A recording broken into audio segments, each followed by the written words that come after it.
Hello everyone, and welcome to the 37th episode of the Poorly Planned Podcast. No. It's back.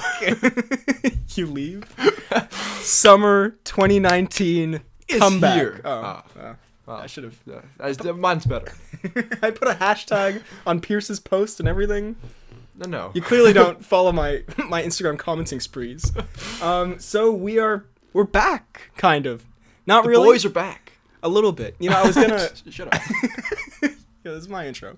I was gonna post on my Instagram story a picture of us doing this, and then, you know how you can have music? So I was gonna put a song called The Boys Are Back, but for some reason you can't do that in our region yet. Anyway. It was brilliant. It's gonna make me tons of ad rev. This is why you come to this podcast, for our regional Instagram story conversations. So, yeah, we're gonna have a little bit of content up this summer, hopefully. We have a little bit more time now that exams and school year is kind of wrapping up a little bit. So, don't expect a huge comeback, but yeah, a little something. Gotta give you guys a little spice. You know, it's been too long. So I thought, since we haven't done this in about 5 months since the last fresh pod, we've done a few little projects in between, but no fresh pod. Little small scale freaking inventions here and there, but now we little Duke reviews occasionally. We should so have a series called. We should have T-shirts that say Duke Review. The Duke Fluke is what we call the show. The Duke Crew. Sorry. Unrelated. I'll tell you later. The Crawdaddy. The Crawdaddy. But I thought we would talk about all the 2019 movies so far that we have seen, because there are a lot we haven't seen. I'm actually kind of disappointed in myself that I've only seen 10 movies in the cinema so far this year. You are a big failure. Kind of, yeah. I feel like there's some movie What am I saying, kind of? Definitely. I feel like there's a movie that I've watched that you haven't seen. I can't quite think of it. Yeah. Oh, it's Hobbs and Shaw. Oh, there it is, Hellboy. Well, yeah, I was going to say, there are a bunch of movies we haven't seen that I think we would have a lot to say about, like Hellboy, I think we would probably talk a lot about, and also Aladdin, which we're hopefully going to see next week. A little Woody movie, you know? But people aren't going to get that if you haven't listened to the other episodes. But this is also going up at some point in July. So we're recording this mid-June. So we won't... You get it. Come on. Shut up. You know the kind of show we run around here, if you're here at this point. So, I mean, I think we should just jump into it, honestly. No, you couldn't mean just jump into it. You know what? Yeah, this intro ain't long enough. I didn't even say what this is or who we are. But are there new listeners? Actually, there are. We've gotten a few subscribers. We got 20 in the past 5 months. Very impressive numbers. Our sub count isn't going down. That's true. At the moment. I guess that's true. But if people are new and they're going to the 37th episode. Yeah, come on. No, we talk movies and TV shows. I mean, you could probably put that together. Anyway. Let's talk about the 2019 movies. That's the intro that we have to use for anything ever now. After every sentence. Yo! Starting with, and this doesn't include movies that we watched at home or saw from 2018 in the cinema. Like we saw Creed 2 at the start of the year again. None of that. Get that out of here. Okay. Shut up about it. God. Sorry. You're always talking about Creed 2. It's my favorite movie. I watched the other day. Anyway, not important. Also, spoilers for everything we talk about. Spoilers. Glass. Now, is this in order? It's in the order that I saw them. It's in the order that I saw them in. All right. Guess it'll do. Guess it'll be passable. So, Glass. This was bad. Just terrible. It was a long time since we saw this. We saw this together, right? Yeah, I remember us just being so kind of confused at the end. Okay, so yeah, let's see what. So it's the third film in the Split Breakable universe. It wasn't terrible. It wasn't good either. No, it was worse than Split. The thing is, I haven't seen Unbreakable. I haven't. And you haven't Split. seen either of them. Yeah. But I mean, you can kind of piece together what it was. Yeah. Through the but I think you definitely get more out of it if you've seen Unbreakable. But it's not like you're completely lost otherwise. I found the ending battle a little bit underwhelming, I must say. Should we just say spoilers for all the movies we talk about? Yeah. Okay, yeah. I'll put this at start. Also, spoilers for everything we talk about. Spoilers. Boom at the start. Boom. Got him. God. Okay. This is a terrible start. I can't even remember what happened in it. Bruce Willis drowns in a puddle in the end. Well, I don't understand why his weakness is water. Me neither. Honestly, he took quite long to drown. If his strength is water. I guess that makes more sense if you've seen the other films. But yeah, from like context, his weakness is water. But I don't really get that because isn't any human being's weakness being drowned to death? Well, yeah, I thought... well, speak for yourself, sir. Like, if someone held your head in a puddle for 5 minutes, And wouldn't that kill anyone? Honestly, it was a long puddle segment. It was a great puddle sesh. It was... And like, also, he was like looking... The script that just said puddle sesh. It was like, brilliant. we gotta do this. I mean, everyone in it is quite good. Bruce Willis is like... He's not as bored as he seems in all his other films these days. And I think that's fair. That's fair. James McAvoy is amazing. He is. And Jackson was pretty good. Yeah, but Jackson for the first half of the film was just Jackson being Sedated Jackson. That's his Jackson name. Sedated Jackson. But I mean, he's the rules of the universe do confuse me a little bit as to like what counts as a superpower and what doesn't. Because like Mr. Glass is just very smart, but he's like incredibly weak. A very smart person with brittle, but like you could find that in the real world, which maybe the is Brittle Brothers. Which like maybe is the It's worlds collide. Greatest Did you conspiracy. hear about the Django sequel they're thinking about? I did not. Django X Zorro. They're making a Django Zorro movie. Who's Zorro? You know, what? No, like who plays Zorro? Oh. What are you doing to my favorite childhood hero? Zorro? No, I don't know, but they made like a comic about it. Now Tarantino's like, this is gonna be my 10th movie. Anyway, the Brittle Brothers. Anyway, you know what Tarantino do. But I mean, I get that the point is like it's more realistic, but also then the whole point of this film is that they do count as superpowers, and that's why they need to be killed by the woman who I really didn't like. No, she was not very good. No offense. Sorry.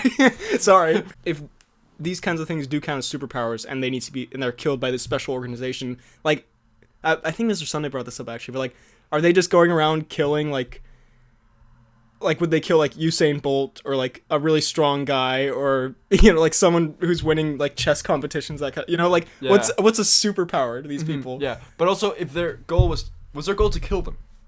Yeah, don't then why didn't they just kill them in the beginning when they were all like captured instead of making a big fuss out of it? I don't know. Yeah, there's a lot about it that doesn't really add up. I mean, I thought it was fine though. Like I thought it was kind of, I enjoyed the. Don't you go back on your word. I like the James McAvoy, Samuel dynamic. That was kind of fun. The action wasn't very good. It was very clunky. Yeah, and like very end where McAvoy does his dog run. Oh, come on. Well, that was good. You're not gonna.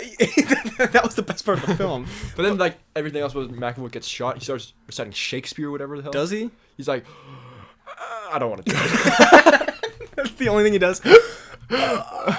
But I had one solid point about this that I can't remember. I had one positive thing, constructive thing to say in this movie. I mean, I think it's very well shot as well. Oh, that's the thing. The twist, because Shyamalan's known for this twist thing. So the twist in this is that they actually are superheroes, and that the woman is like an evil organization woman. But I think a better, more surprising twist would have been if they're not superheroes, because it would have been like a double. Like, check this out. Okay, I planned this out in my head. All right. So like the whole movie is foreshadowing that like the movie wants you to think that they don't have superpowers, because she gives all these explanations for like how they have, like, you could just be like strong because of this or whatever. Like it's just normal stuff.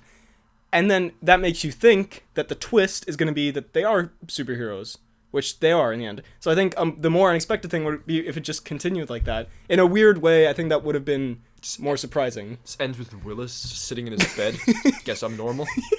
Looks at the camera, helps it. Shrugs. Well. Anyway, it was all right. It was fine. It wasn't terrible. It was just very average. Yeah. Speaking of, I mean, this is way better, but it's still pretty average. It's not like amazing. It's not terrible. Captain Marvel. Yeah. Another Jackson's having a bumper year.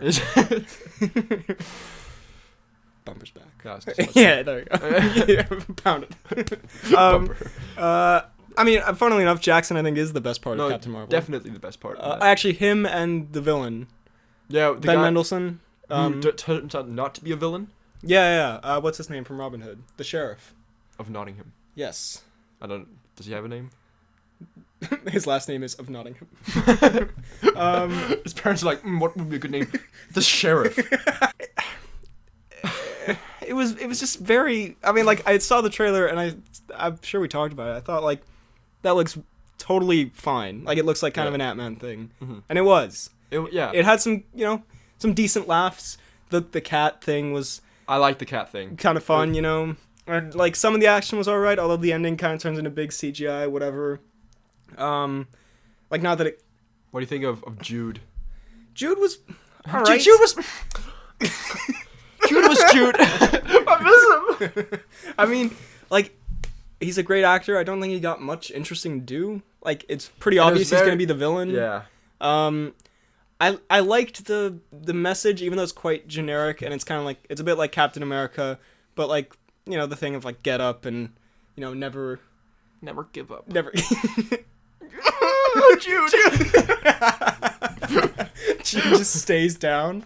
I'm so tired. God, just give me my paycheck. But I thought I did enjoy that. I think Brie Larson was good. I just don't think the character was very interesting. No. Like and you know what I found kind of strange was the whole who was that professor she looked up to? Oh, Annette Bening. That's the actress. It's a little bit confusing for not even non-Marvel fans. I mean, just like at points it can get a little confusing, but she's Marvel and also the whatever. Shut up. This movie sucks. Because I don't understand it. It's bad. No, I mean, yeah. There were large parts of it where were just kind of like predictable, and I was like, all right, it felt kind of like going through the motions, Mm-hmm. De-aging on Jackson, very good, beautiful. De-aging on Coulson, not beautiful. De-aging on Coulson, not as good. Weirdly, no, yeah. Coulson looked strange. He looked kind of plastic. And he didn't really look that much younger. They just totally like screwed over Clark Gregg. They just made him look like weirdly fake, but not any younger. He's classic Gregg. He's. Yeah, I mean it's fine. It's whatever. It's okay. It's kind of fun. I wouldn't watch it. I've seen it twice. I wouldn't watch it again. I don't think. No, yeah, it was great. Stan Lee opening Marvel logo. That was really nice. Yeah, there's some great moments. But again, kind of an Ant-Man thing. Good movie, but not much to say, really. Yeah. Also, I mean, we're doing this on the spot. I'm sure I have more in my head. All my thoughts are in my review. This is just us, just a little bit of witty banter. Yeah, banter back and forth. Minus the witty part. Minus the banter. Just crickets. We're going to skip us because we did a whole in-depth... But Duke. But the Crawdaddy. We can't go back to the Crawdaddy. We already perfected the Crawdaddy. I will just say, in reference to this, I have been on a bit of a Key and Peele binge session these days. You've been sending me a lot. We send a lot of Key and Peele skits back and forth, and lately I've been kind of they're so good. Have you seen the one where he's the Key is like the warlord or whatever, and he asks Peele to like kill him? I feel like it rings a bell, but I can't quite picture I'll show you. One of my after. favorite ones is the pirate shanty. That's so good. I watched that the other day as well. It's so funny. Good. Oh my god. But moving on to a film that I don't know if you've seen, Shazam. I have not seen. I want to see, but I hear you didn't like. I did like. I did. This is a more controversial film of my. Oh, by the way, us, we liked it. I mean, that's all I have to say. Shazam. Everyone else loved this, and I was very excited to see it because of that, and I thought it looked fun. And I saw it, and I thought it was not as good as people said. It's still fun. Mm-hmm. And it definitely has great moments in it. Zachary Levi is amazing as Shazam, and I forget the guy's name, but whoever plays Billy is great as well. Mark Strong is... Everyone else was like, oh, that's the worst part. I was like, he was so much fun. He's like this completely over-the-top, ridiculous cartoon villain, and it was pretty fun. There's a part where he like goes and murders his dad or something, and then afterwards he like gets in the elevator, and instead of pressing the button, he zaps it with his lightning finger for absolutely no reason. It's like that part. Oh, that's awesome. That's the best part of the film. Strong. But a strong performance. My man, Mark. He walks in. Back boys. But I still think Mark's greatest performance is in Alvin and the Chipmunks. What? He's in Alvin and the Chipmunks? Oh my god. Mark is strong. No, he isn't. You lying. Is he not? Oh, no, he's not. Shame on you. He's not. I thought he was. You thinking of David Cross again? No, not thinking You're of always thinking of David Cross. Don't lie. We all are. I thought he had a small... We're not proud of it. I thought he had a really small role in Alvin and the Chipmunks. Okay, moving on. David Cross is so good, though. She's talking about David Cross. But the rest of the film, I just found it so... It's just such a mixed bag of, like, some jokes are very funny, and then some jokes, the whole, like, a big point of the film is the family dynamic. He has this foster home, and I think, like, a big part of the film working, which is what made it work for most people, not really me, is that part of the film working. And I don't know, I couldn't really, I didn't think it was very funny, and the jokes were kind of predictable sometimes, but some of the jokes were really good. I don't like talking about it, because people get mad, but actually people were pretty nice about my review, because they were like, I respect your, just giving your honest opinion. They were lying. Yeah, they all unsubscribed. But also, some of the visual effects are terrible. It's so bad. Really Strong's face. They tried to de-age Strong, and he just looks older. They didn't, but I wish they did. I mean, he's looking hella old. Good God. Need some plastic surgery. That's not how I meant it. I meant no disrespect, Mr. Strong. You look great for whatever Strong age you are. Watches this all the time. He's in the room. Mr. Strong, please. I'm sure whatever age you are, which is either 40 or 60, you look great for that age. Anyway, I'm sure he's in his 80s. But yeah, no, it's fun. I would recommend it, but I'd say just go in with like lowered expectations for like action, and some humor doesn't really work. But I really love the ending. No spoilers. I won't spoil it for you. But there's a kind of twist at the end. I enjoyed that. So anyway, Shazam. So far, we're kind of 3 for 3 with like very just average movies. Oh, I'd say Captain Marvel and Shazam are better than Glass, and Us was really good. Here's a movie I haven't seen. But you have. Fool. Yeah, I wanted to. How to Train Your Dragon 3. Now, the Hidden World? Or The Lost World? Or I think Jurassic Park. Always. This was, I'll say the first half of this movie was not very good. Did not live up to my expectations. But the ending was actually very sweet. Is Bearded Hiccup in it a lot? No. Damn it. You don't want me to spoil it for you, right? No, I am going to watch it. Let me tell you. Like, overall, the movie's pretty good. Although, in the beginning, it doesn't really have a... It's kind of, like, all over the place. But, as I said, in the second half, it gets much better. There's a fun team-up. The villain is kind of forgettable in this. Kind of useless. I thought the trailer looked kind of... With the female dragon. How much of a role does the white dragon... She plays a very big role in it, actually. Which I didn't really like. Because that's, like... how Toothless makes like all of his decisions in this. Also, may I just say something that is kind of dumb, I feel. And it's a bit of a spoiler, but not a huge spoiler. So you know how the whole thing that how Hiccup and Toothless got so close together is because Toothless can't fly himself, right? Right. Then at one point in the movie, Hiccup's just like, oh, let's fix that, and he builds something, and then Toothless can just fly on his own. Totally, just an airplane. And then suddenly Toothless is just like a normal dragon. Huh. Yeah, so that's kind of... So he doesn't even have to How to Train His Dragon. He's already trained his dragon! I think you mean he's already How to Train His Dragon. I'm sorry, that's exactly what I meant. I'm sorry, you're right, I'm the fool. I'm just reading an ad read for How to Train Your Dragon 3. It's the last one, right? Yeah. But it wasn't... You're a huge How to Train Your Dragon fan. So it wasn't, like, disappointing? It wasn't as good as I don't know. The ending was really good, but the overall movie as a whole was not as good as I hoped it would be. Because I remember you said at the time, you were like, it's really, really good, you should see it. It is really good. Like, the second half is really good, but then it's... Yeah, I will check that out. Check it out. It's not bad. It's not bad. Also, by the way, when I said the effects in Shazam were, like, terrible, so there's some good effects, but there's some really bad ones. Alright, I'm being hyperbolic, because this is a fun conversation.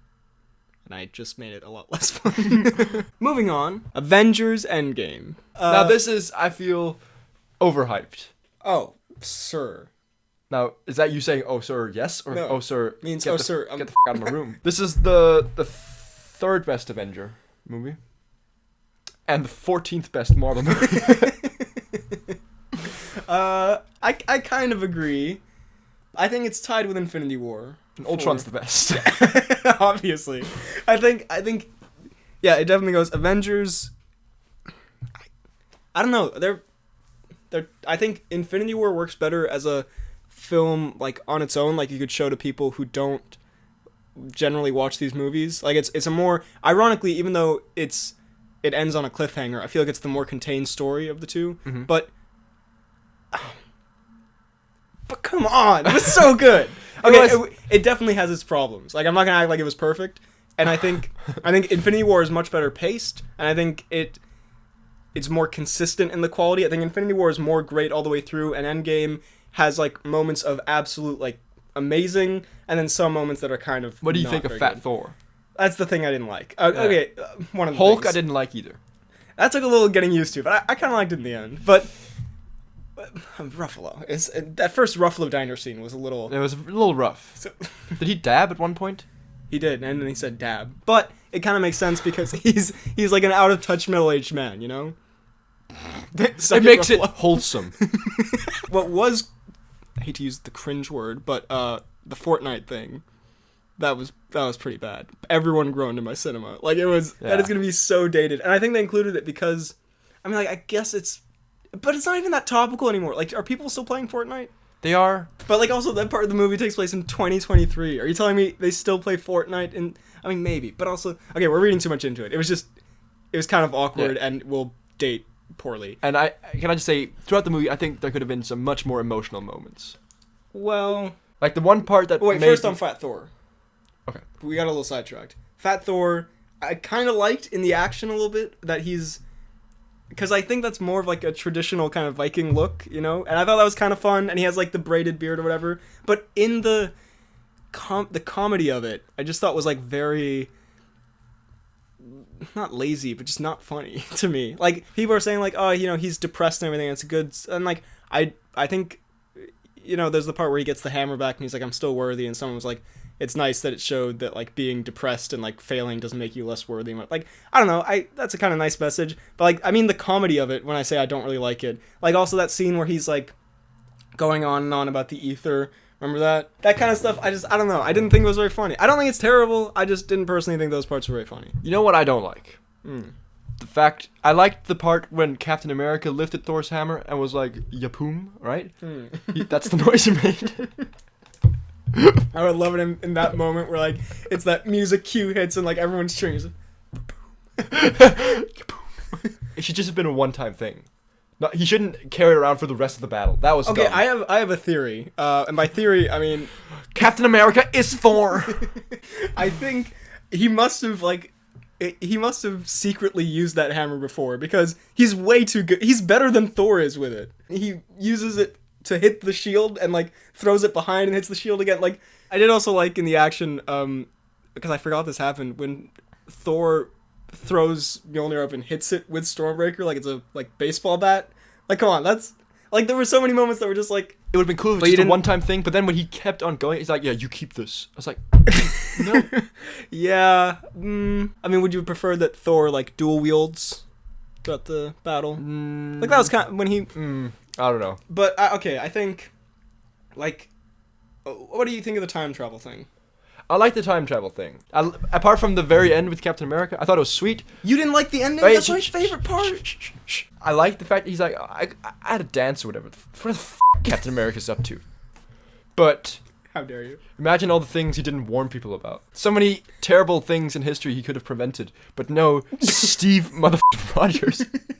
That's how he introduced himself. Didn't you love...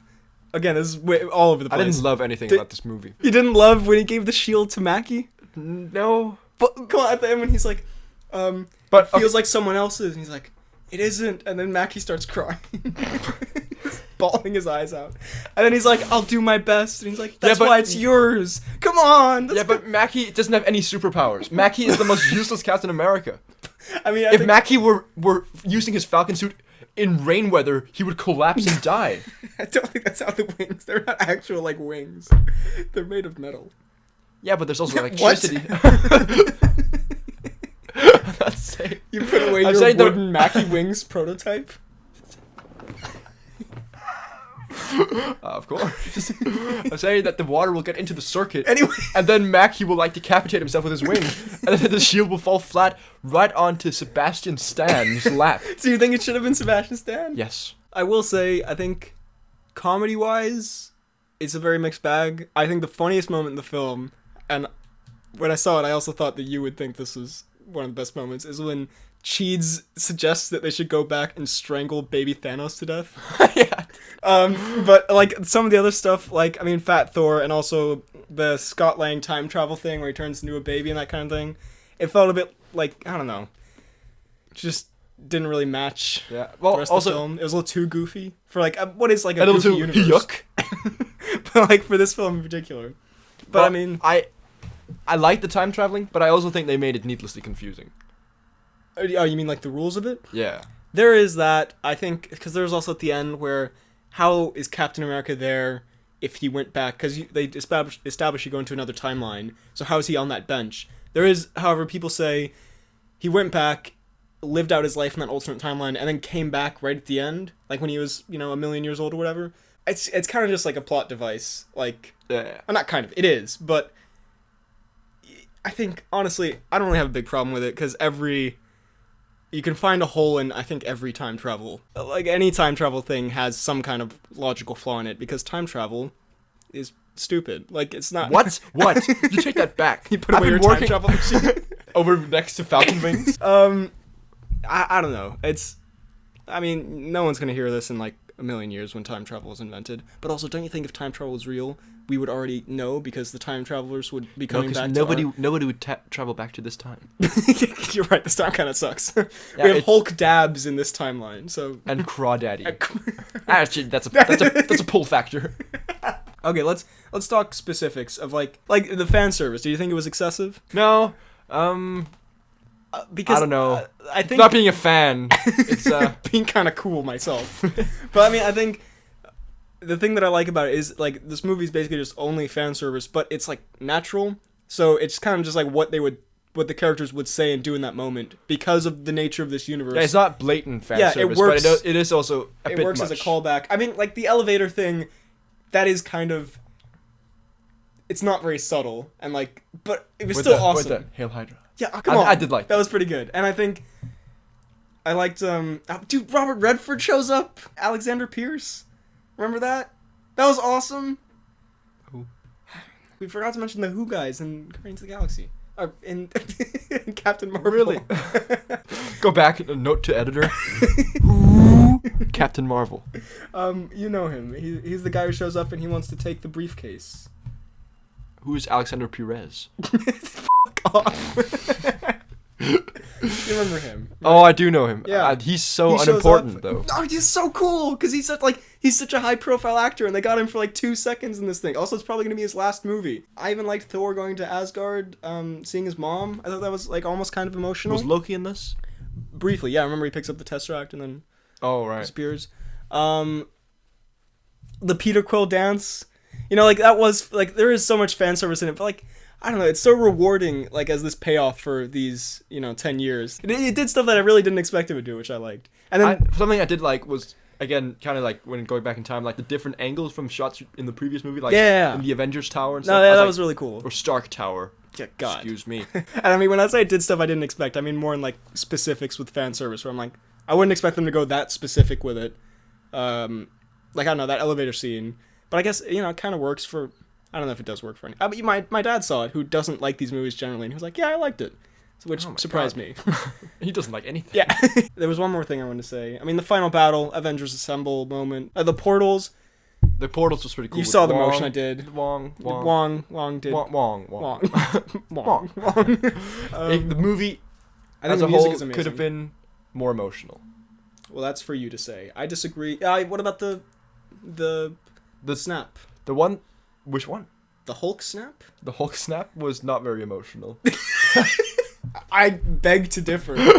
I'm okay. But I mean the Tony snap. That's the one emotional part, and then like Tom Holland coming over like,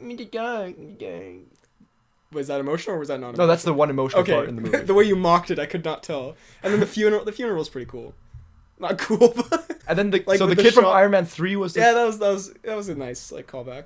I guess there's not much else to say. I mean, you know what it is at this point. So yeah, if you want more in-depth thoughts, I'm gonna make a big in-depth video when it comes out digitally. Moving on. Oh, Very good movie we're moving on to. Better than the last one, I'd say. I disagree. Yeah, I know you do. But John Wick Chapter 3.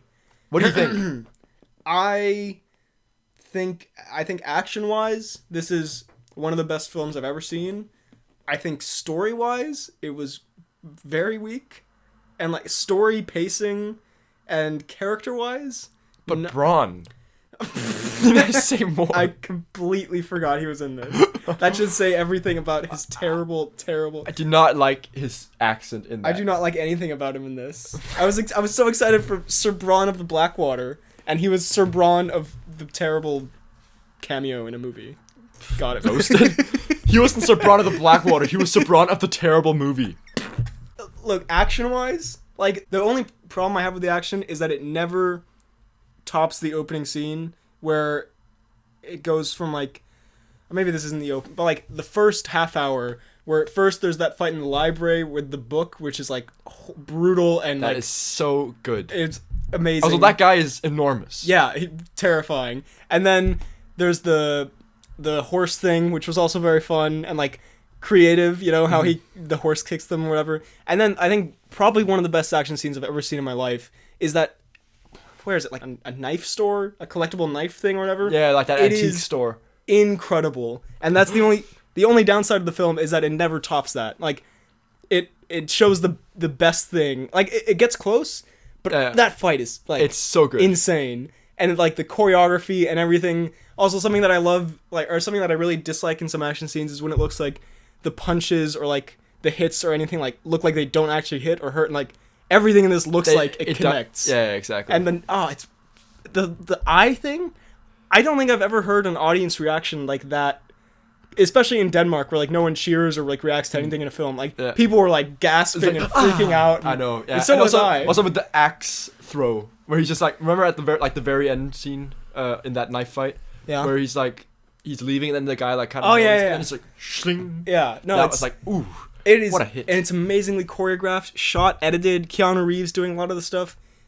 Action-wise, it's fantastic. I think the last action scene goes on a bit too long. Yeah, but freaking, what is it, Winston, looking very, very fresh in that room where whenever they come back, he's just sitting there. Oh, that was the best scene when... Although then he's bad in the end. I didn't like that. What do you think of the... Ian McShane was fun. Lawrence Fishburne was... I like that Lawrence Fishburne is alive. I guess. Like, it's a bit... I guess over the top, right? But still. I mean, yeah. But Halle Berry was pretty good. She has. That was another great action scene actually. In where is it? Morocco? With the dogs. Like that was. She gets a pretty great action scene as well. What do you think of Zero? Oh, I don't know. I was a little confused by his character. I'll be honest.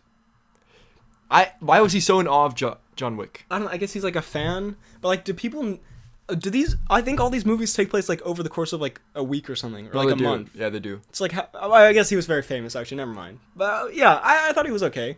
But the story was just, especially in the first half, I thought it was really bad because it was just a series of scenes of this woman who, from the high table or whatever, just going to different people and being like, the high table does this and this, and you know. Yeah, I didn't like her. Don't mess with the high table, and like it was just that scene like. It was like action scene, her going and saying this exact same thing to someone else. Yeah, I guess action like it was warning like and showing how large the actual assassin system is. But I guess still, they could have done it in a more creative way or something, or like it just felt very poorly paced. And I think, and then he walks through the desert and then gets picked up by that's strange. The ultimate assassin man or something, who I'm pretty sure is that guy from Wonder Woman. He's probably another thing. I forget. Do they kill that guy? No, but John Wick cuts his finger off. Remember that? True. See, and then he goes to his old mom trainer, not mom, fake mom trainer. Oh, the Russian woman? Yeah, and she's like, I'll give you... it's just kind of like a series of scenes, like the non-action scenes are just like people going to someone and being like, this assassin institution feels this way about you, goodbye. And like that, then it moves on, you know? And then a finger or a hand is cut off. Yeah, that's just for good measure. One of Keanu Reeves' body parts is just chopped off. But I mean, I don't know. I think the action is worth it. I think, it probably has the weakest story of any of the John Wick films, and the weakest villain. Actually, I like the villain of the first one's awesome. The pencil man. Pencil. Yeah. The fucking pencil. But action is definitely worth checking this out for. Yeah. And how it's shot and everything. That part is spectacular. Long Shot. Do you know what this is? Nope. You don't? Shame on you, sir, because it stars your favorite Oh no, actor. is this Rogan? You better believe it. It is, in fact, Rogan. And Charlize Theron. And Ice Cube's son, who's very good. I don't like Charlize that much. Really? Yeah. Oh, she's great. Long Shot is great. It's a romantic comedy about Charlize is like running for president, and Seth Rogen is this like he's a reporter who like knew her when they were younger, and then they kind of have a romantic comedy love story.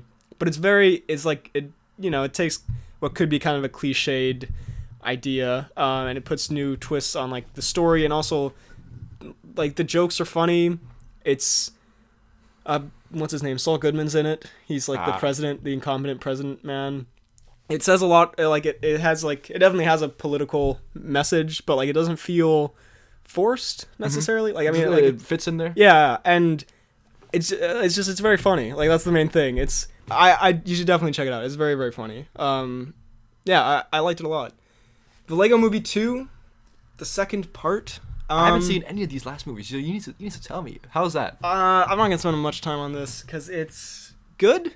It starts pretty weak. I was kind of worried at the start about this because I love the first Lego Movie and I really enjoyed the Lego Batman movie. It's not as good as either of those. It definitely gets better as it goes. The animation is still fantastic. I don't really want to spoil it. Have you seen the first Lego Movie? Yes. Okay, I will spoil it. Fine. Are you gonna watch this one? Yes, but okay, I guess. No, I won't.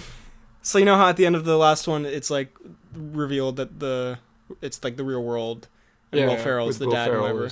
And then in this one, instead of being about like son and father, it's about brother and sister, because it takes place 5 years later. And I thought that was actually a really sweet message. It's about like them learning how to like, I don't know, like be siblings and like not hate each other and like hate each other, not hate each other, play together and everything. I thought some of the real world sequence, they have more of them in this. I thought some of them went on for a little too long. Maya Rudolph is in it, and I don't think she was particularly good. Maya Rudolph, I'm pretty sure is her name. Maya Rudolph? I'm not gonna look it up. I'm pretty sure that's her. She has Whose last name is Rudolph? Maya. Randolph. Oh, that's a good name. Sorry, I'm cutting this out. just us listing Sidemen associates. I watched an entire Sidemen video the other day. Sidemen. It's called Tinder a in real Sidemen life. Sunday. But I did think the message was very sweet, and a lot of the jokes are funny. But especially in the first part, some of the jokes fall flat. Chris Pratt meets. Have you seen the trailer? He meets like alternate Chris Pratt, where it's like basically the opposite of him, where it's like the coolest guy ever. Yeah. He's like a dinosaur trainer, space ranger, archaeologist, whatever. I thought those parts were pretty funny. It's a good message and it's a good kids movie. It's like a good step above a lot of the kids movies that come out. It's just not as good as the first one. Then should we save Dark Phoenix for last? I feel like you've got a lot to say about it. I do, or at least some more funny stuff than Rocketman. Okay, yeah. Because Rocketman is just a great movie. Rocketman is it was really, really good. You should watch it. I do love those movies about with music. Bradley, Mr. Bohemian? Robot, Bohemian, yeah. But it's I think it's way better than Bohemian Rhapsody, and I like Bohemian Rhapsody, but it's so, I don't know. How's Rob Stark in this? Is he good? Very good. He's a terrible person, and he's actually the same character or person. Did you know this? He's the same person who Littlefinger is in Bohemian Rhapsody. They're the same guy. Yeah, John Reed, I think his name is. Who, by all accounts, was not a very nice person. I can't remember how bad he was in Bohemian Rhapsody, but in this, he's just Bohemian Rhapsody was pretty good. He's horrible in this. Taron Egerton is amazing. Most of the performances are great. Jamie Bell is really good. And yeah, Richard Madden is great.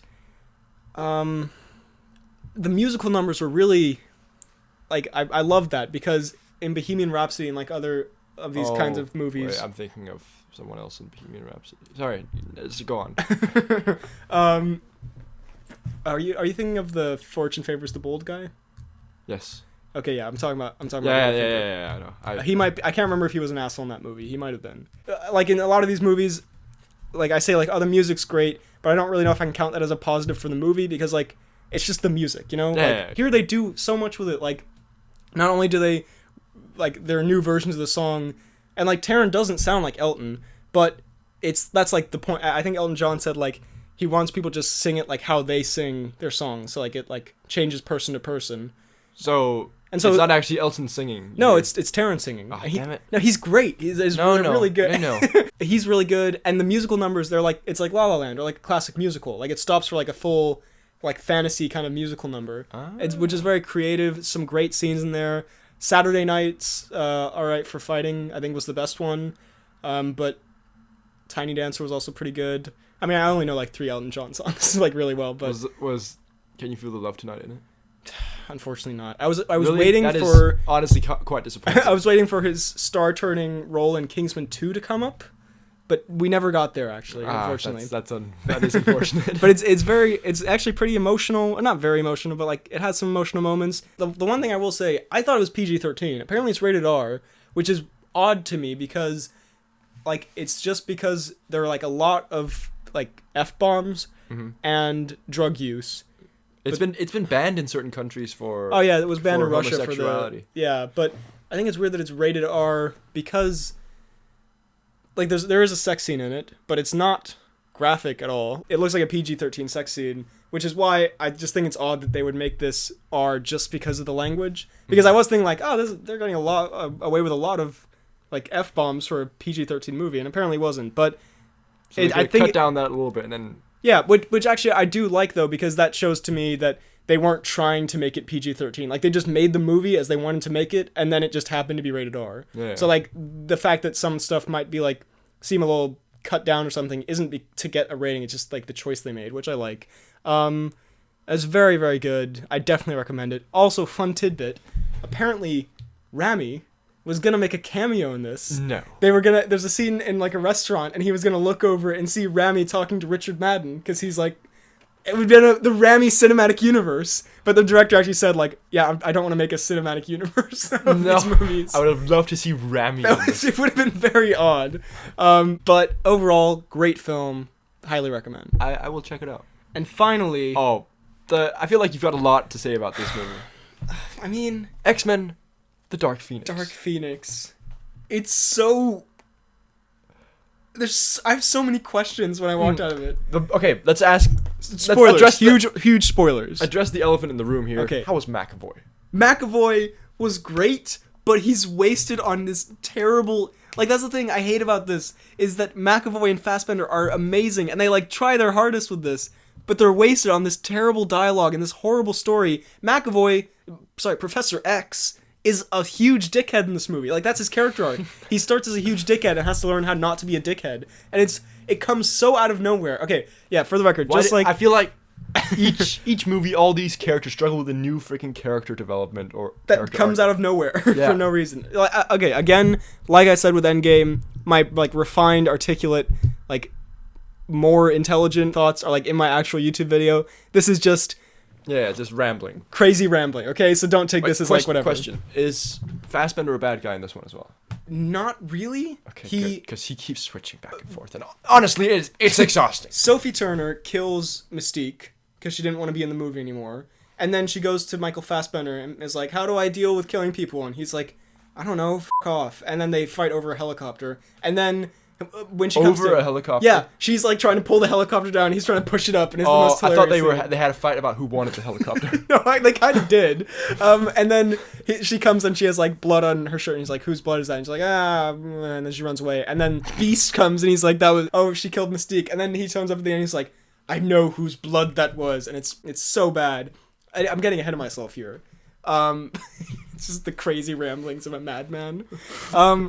Yeah, Professor X's arc of being a dickhead. He loves meeting the president, so he's just turned into like an arrogant douchebag, so he can be on like magazine covers and that kind of stuff. And there's like That's so not who Professor X is. But it's just that's the thing. It's 10 years after the last one, so like they can change in 10 years. But if you don't show any of the build up to it, it seems so random and like unnatural. He has this little president phone on his desk, so he can call the president. And then at one point, the president's like, "I don't want to talk to you anymore," and he's like, "No." That's an exaggerated version of that scene, but you get the picture. I feel like it's under-exaggerated. I don't like, want to talk to you. Fuck! He just breaks the phone in half. Jennifer Lawrence looks bored out of her mind the whole time she's on screen. First of all, you're not in the movie that much. Second of all, you're getting paid presumably millions of dollars for this. Can you not just, like, not look like you want to get off set for, like, the 10 minutes you're in this film? Like, come on. She has seemed very snobby with this franchise, hasn't she? Yeah. She had, like, what she said before. And, like, in this, like, she just seems so disinterested. There are, like, here's the thing. The film does have, like, some really awesome action, like, at a few points. Like, at very specific points. Not all of it is awesome. And there are some, like, good moments and some decent dialogue. But there's just so much else that's, like, wrong with it and weird. Aliens just turn up. Shape-shifting aliens, and no one cares. No one at any point in the film is like, hey, by the way, aliens exist and are trying to kill us. Like, they're just like, alright, let's stop these bad guys. No one's like, hey, did you realize that there are aliens here? Like, it's so bizarre. I don't get it. Mr. President! Is there a Quicksilver scene? No! There are, like, moments of Quicksilverness, but there's no point where he listens to music. He's not in the movie at all. He's in it for 2 minutes. You've seen all of him in the trailer. He runs, tries to hit Sophie Turner, and then she knocks him over, and then he's gone for the rest of the film. It's a fat Channing Tatum in Kingsman 2. Remember that? Where he's in, like, at the very start, and then he does cocaine. Like, is he injured, or? Yeah, he's running really fast, and then he trips, because Sophie Turner did something, and then he runs into a wall or something. I don't know. Is Quicksilver dead? Or are you telling me this in, like, in a really underwhelming way? He trips, runs into a wall, now he's dead. He just, like, falls over and he's, like, bleeding a lot, and then he's back at the end, and he's like, don't run too fast. Get it? Because I'm Quicksilver. Does Sophie Turner then die? No, at the end, she turns good again for the power of friendship, and then they rename the school for her. And then Hank is in charge of the school while Charles retires as a 35-year-old. He's supposed to be 60 in this. James McAvoy is supposed to be 60. Nicholas Hoult is supposed to be 50. And they look like... Nicholas Hoult looks like he's 25. Like, he actually looks younger than he is in real life. It's absurd. Jessica Chastain's really bad. She's the head alien. There are some very good, unintentionally funny moments. The main one being... It's such a strange moment. Basically, at the end, they're all there. Magneto and his boys want to kill Jean Grey. Charles is there to, like, save... and his boys. Yeah, this is bad. Charles is there to save Jean Grey. And then Charles shows up and he's like, Jean, stop this. And then Jean's like, you said I could do anything if I put my mind to it. And he's like, that's right. She's like, okay, so do anything. So walk over to me. And he's like, but I can't do that because I'm in a wheelchair. And then she forces him with her mind powers to walk up the stairs, and it looks so stupid. It is, like, it's supposed to be very, like, brutal or something, or, like, I couldn't, because he didn't really seem to be in pain. I couldn't tell what the vibe was, but it just looked, because he's, like, just flopping up these stairs, and it goes on for so long. The final action scene is, like, quite fun in parts, but it goes on for way too long. What about Storm? She in this? She is. She's fine. Her special effects don't look very good. The rest of the special effects actually look pretty great. There's a scene in space that's very, very good, I thought, towards the start. Nightcrawler's pretty good, but it's such a... I don't know. It's not like 20% on Rotten Tomatoes bad. Like, it's bad, but it's not the worst I give X-Men it 22. It's like, it's not worse than X-Men Origins Wolverine. Like, it has some genuinely good stuff in it, and a lot of, like, so bad it's good stuff in it, and then just a lot of, like, straight up bad stuff. So, that's I hope you see it, you know, I think you'd enjoy it. That's the 2019 movies. You know what time it is? It's time for the Cnews. Oh, I did see this. Justin Bieber, I think, challenged Tom Cruise to fight. Yeah, I saw that. What's that about? I have no idea. Where is it? Yeah, he said he wants to fight Tom Cruise. But is there any Yeah, there it is. I want to challenge Tom Cruise to a fight in the octagon. Tom, if you don't take this fight, you're scared and you'll never live it down. Who's willing to put on the fight? At Dana White. Has Tom Cruise said anything? So why is Justin Bieber doing this? I don't know. Who do you think would win in a fight, though? Oh, definitely Tom. Tom would definitely bring a brick with him and just like pull it out the last minute and just hurl it at him. Anyone would lose that fight. Both of our dads could fight Tom Cruise at the same time, and they would both. And lose. they'd end up knocking each other out somehow without Cruise doing anything. So yeah, good for Tom. I hope he does it. But why is Justin saying this? I think it's a meme. I think it's probably building up to some like SNL skit or something. Yeah. Classic Justin. So thank you very much for listening. As far as the future of the pod, it's not coming back full time. From now on, it'll mostly be, if there is anything, it'll be those mini pod kind of videos like the Us Review, because podcasts take too long to do, and Ben and Fred watches are very fun, but they take long, and also they get copyright striked. But why haven't the first two we've done gotten copyright? Well, I think the second one had. I think Kung Fu Panda's down in like France or something, which is where most of our viewers live, so it's kind of unfortunate. That's where every listener of the podcast Not lives. in France. So, expect to have some, a little bit of pod content at a few points, but it'll be more few and far between, especially next year. Yeah. I'll just be honest. Next year, school is going to be the toughest it's ever been. So my YouTube channel is going to have a lot less content. This YouTube channel is going to have infinitely less content. FTK Gaming will have infinitely more content. Head over there. It'll be good. But we'll do our best. Hope you enjoyed. Hope you have a great summer. We should have some more content up, these days. Thank you for listening, and we will see you next time. Wow.